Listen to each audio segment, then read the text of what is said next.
Yavuz ustam sen de bu işi biliyorsun ya. Hadi bakalım kafana bakın efendim. Bismillahirrahmanirrahim.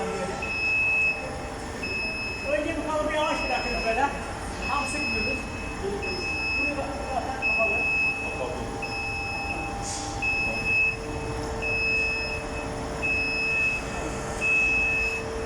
Makineye çalıştır abi.